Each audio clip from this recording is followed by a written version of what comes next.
হযরত খাজা বাহাউদ্দিন নকশবন্দি রহমতুল্লাহি আলাইহির সংক্ষিপ্ত জীবনী। ইমামুত তরিকত সুলতানুল আরিফিন হযরত খাজা বাহাউদ্দিন নকশবন্দি রহমতুল্লাহ আলাই 718 হিজরির মুহররম মাসে উজবেকিস্তানের বুখারার সন্নিকটে কাসরে আরেফান নামক স্থানে জন্মগ্রহণ করেন। তার পিতার নাম হযরত জালালউদ্দিন রহমতুল্লাহ আলাই। হযরত খাজা বাহাউদ্দিন নকশবন্দি রহমতুল্লাহ আলাই নকশবন্দিয়া তরিকার প্রতিষ্ঠাতা ছিলেন। হযরত খাজা বাহাউদ্দিন নকশবন্দি রহমতুল্লাহ আলাইয়ের জন্মের পূর্বেই হযরত খাজা শাম্মাসি রহমতুল্লাহ আলাই তার জন্মগ্রহণ সম্পর্কে ভবিষ্যৎবাণী করেছিলেন। একদিন খাজা শাম্মাসি রহমতুল্লাহ আলাই হযরত বাহাউদ্দিন নকশবন্দি রহমতুল্লাহ আলাইয়ের পিতাকে বললেন, আপনার একটি পুত্র সন্তান জন্মগ্রহণ করবে এবং বাতিরি দিক দিয়ে সে আমারই ফরজন্দ তথা আওলাদ হবে। এছাড়াও সে আমার সিলসিলা উজ্জ্বল করবে। হযরত শাম্মাসি রহমতুল্লাহ আলাই আরেফান নামক স্থানে উপস্থিত হলে প্রায় বলতেন, এই স্থানের মাটি হতে এক আল্লাহর পিয়ারা বান্দার খুশবু উঠছে এবং অতি শীঘ্রই তা আরেফানের বালাখানায় পরিণত হবে। এমন একজন বিশিষ্ট বুজুর্গ জন্মগ্রহণ করবেন যিনি শরীয়ত ও তরিকতের একজন প্রখ্যাত ইমাম হবেন। তিনি একবার সেখানে হাজির হয়ে বললেন, মনে হচ্ছে উক্ত বুজুর্গ দুনিয়াতে তাশরিফ এনেছেন। এ ঘটনার মাত্র 3 দিন পূর্বে আল্লাহর পিয়ারা হযরত খাজা নকশবন্দি রহমতুল্লাহ আলাই এই স্থানেই জন্মগ্রহণ করেছিলেন। হযরত বাহাউদ্দিন রহমতুল্লাহ আলাইয়ের জন্মের 3য় দিনে তার পিতা হযরত জালালউদ্দিন রহমতুল্লাহ আলাই হযরত খাজা শাম্মাসি রহমতুল্লাহ আলাইয়ের আরেফানে আগমনের খবর পেয়ে আনন্দচিত্রে শিশু পুত্রকে কুলে করে খাজা শাম্মাসি রহমতুল্লাহ আলাইয়ের দোয়া নেওয়ার জন্য তার দরবারে হাজির হন। তিনি শিশুটিকে দেখেই নিজের কুলে নেন। তাকে দেখেই সদাশয় প্রফুল্লতার সাথে হযরত শাম্মাসি রহমতুল্লাহ আলাই বলেছিলেন, এই সেই শিশু আমি যার খুশবু পেতাম। আমি তাকে নিজের ফরজন্দের তথা আওলাদের মধ্যে কবুল করে নিলাম।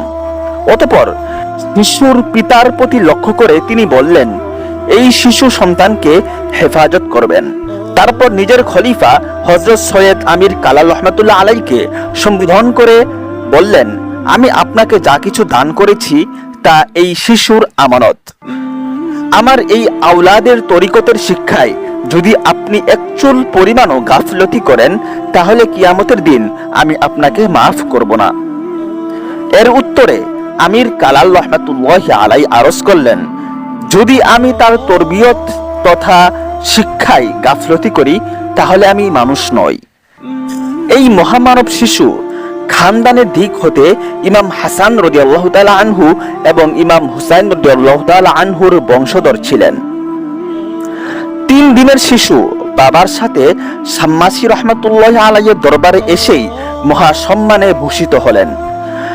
বাবা শাম্মাসি রহমতুল্লাহ আলাই হযরত খাজা নকশবন্দি রহমতুল্লাহ আলাইকে কুলে করে তার জবান মুবারক শিশুর মুখে দিলেই 3 দিনের শিশু এত জোরে তার জিহ্বা মুবারক চুষণ করেন যে তার জিহ্বা শুকিয়ে গেল। এই ঘটনায় বাবা শাম্মাসি রহমতুল্লাহ আলাই খুশি হয়ে বললেন, এই শিশুর উঁচু হিম্মতের নিকট আমি হেরে গিয়েছি। হযরত বাহাউদ্দিন নকশবন্দি রহমতুল্লাহ আলাই বলেন, আমার 18 বছর বয়সকালে পিতা আমাকে বিবাহ করানোর সংকল্প করলেন। আমাকে হযরত খাজা শাম্মাসি রহমতুল্লাহ আলাইয়ের খেদমতে পাঠালেন। সারা রাত হযরত খাজা শাম্মাসি রহমতুল্লাহ আলাইয়ের খেদমতে কাটালাম। শেষ রাতের দিকে আমি মসজিদে গিয়ে 2 রাকাত নামাজ আদায় করলাম। সেজদায় গিয়ে নিতান্ত কাকুতি মিনতির সাথে প্রার্থনা করলাম। তারপর হযরত শাম্মাসি রহমতুল্লাহ আলাইয়ের নিকট পিতার অভিপ্রায় জ্ঞাপন করলে তিনি তাতে সম্মতি প্রদান করলেন না। তাই হযরত শাম্মাসি রহমতুল্লাহ আলাইয়ের জীবনকাল শেষ পর্যন্ত আমি বিবাহ বন্ধনে আবদ্ধ হইনি। এরপর তিনি সমরকন্দ গমন করেন। সেখানে মহান অলি আল্লাহগণ হতে ফয়েজ হাসিল করে সেখান হতে বুখারা গমন করেন।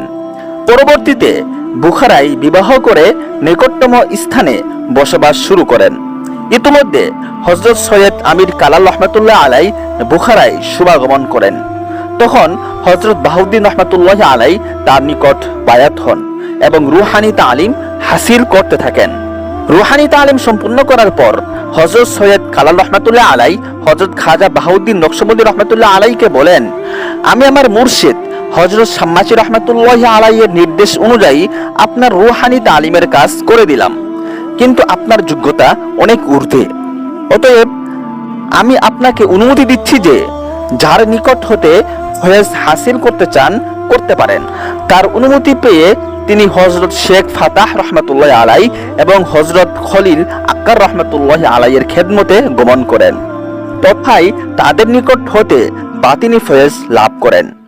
হযরত শেখ ফাতাহ রহমাতুল্লাহ আলাই বলেন, বাহাউদ্দিন নকশবন্দির সিনার ভিতরে আল্লাহ পাকের অন্বেষণের যে আগুন জ্বলছে, বুখারার জমিনে এর দৃষ্টান্ত অতি বিরল। হযরত খলিল আকবর রহমাতুল্লাহ আলাইয়ের খেদমতে তিনি 12 বছর অতিবাহিত করেন।